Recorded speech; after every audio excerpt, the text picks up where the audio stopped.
Öncelikle hepimizin başı sağ olsun. Çok iyi değilim ancak bir şekilde devam etmemiz gerekiyor. Poco X4 Pro bizlerde çok ciddi bir hayal kırıklığı yaşatmış ve bunun üzerine de gerçekten çok fazla eleştirdiğim ve hiçbir şekilde de önermediğim bir telefon diyebilirim. Ancak X5 Pro çok daha başarılı diyebilirim. X5 Pro'nun ön incelemesini yapıp fiyatıyla beraber almaya değer mi değmez mi bu konu hakkında çok net bir şekilde konuşacağız ve X4 Pro ile de ufak bir kıyaslamasını yapacağız. Detaylı incelemesi gelsin diyorsanız da videoyu beğenmeyi ve abone olmayı unutmayın ve sadece Türkiye fiyatıyla değil yurt dışı fiyatı ile ilgili de bir değerlendirme yapacağız. Şimdi hiç uzatmadan tasarımla başlayalım.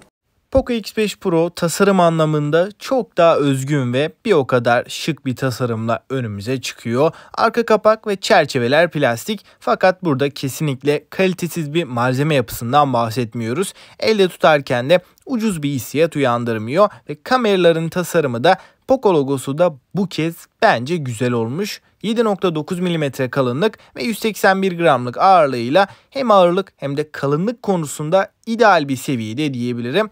X5 Pro'da iki tarafta dengede tutulmuş durumda ve 3.5 mm kulaklık jakının olması da önemli bir avantaj. Kutu içeriğinden çıkan silikon kılıf da gayet kaliteli. Tasarım anlamında X5 Pro benim beğendiğim bir cihaz oldu. Ekran tarafına baktığımızda gayet ince çerçeveler ve kaliteli bir ekran bizleri karşılıyor. Önceki seriye nazaran çok bir değişiklik yok. Zaten orta segmentte en iyi ekranlardan birine sahip olduğu için X5 Pro'da da 6.67 inç AMOLED 120 Hz yenileme ile birlikte geliyor. Parlaklık oranı çok yüksek değil. Bunun haricinde kapalı ortamlarda genel kullanımda renk doğruluğu, akıcılık açısından hiçbir problem yaşatmıyor. Burada kameralar tarafında ise bayağı iddialı bir cihazla karşı karşıyayız. Arka tarafta üçlü kamera sistemini görürken ana kameramız 108 megapiksel f1.9 diyaframa sahip ve Samsung üretimi olan bu sensör güzel sonuçlar ortaya çıkartıyor.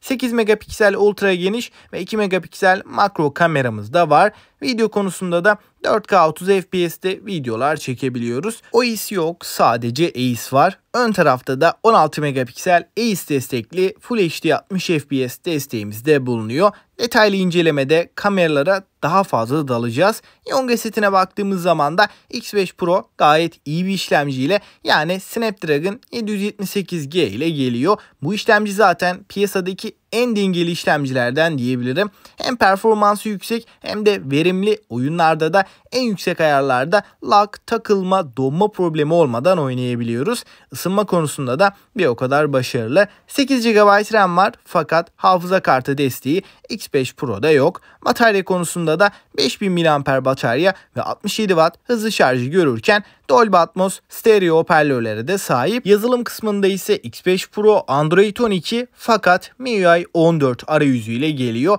ve X5 Pro'da bulunan MIUI 14 ile beraber orta sınıftaki en akıcı çalışan cihazların başında. MIUI 14 gerçekten X5 Pro ile tam olarak entegre şekilde çalışıyor. Kablosuz bağlantılarda da Wi-Fi 6 ve 5G desteğine sahipken suya ve toza karşı da IP53 sertifikasıyla korunuyor. Dostlar, Poco X4 Pro ile X5 Pro arasında gerçekten çok büyük farklar var. Hem kamera kısmında hem de performans anlamında iki cihaz arasında tam olarak bir uçurum var diyebilirim. Ve ek olarak X5 Pro, X4 Pro ve X3 Pro'dan çok daha dengeli bir yapıya sahip. Yani baktığınız zaman hem kamera yönünde hem de performans, batarya, ekran gibi konularda tam olarak bir denge tutulmuş durumda. X3 Pro performansıyla öne çıkarken X4 Pro yalnızca ekranıyla biraz daha öne çıkabiliyordu. Ancak X5 Pro her yönüyle dengeli bir cihaz olmuş. Fiyatını oranla değerlendirirsem kendi fiyatlarındaki en büyük rakibi olan 12 Lite'dan hem daha ucuz hem de daha iyi bir cihaz olduğunu belirteyim. Baktığımız zaman şu anda 11.500 TL bandında 8 GB RAM ve 256 GB depolama ile X5 Pro'yu alabiliyoruz. Fakat 11.500 TL fiyatıyla bu cihazı almayı düşünüyorsanız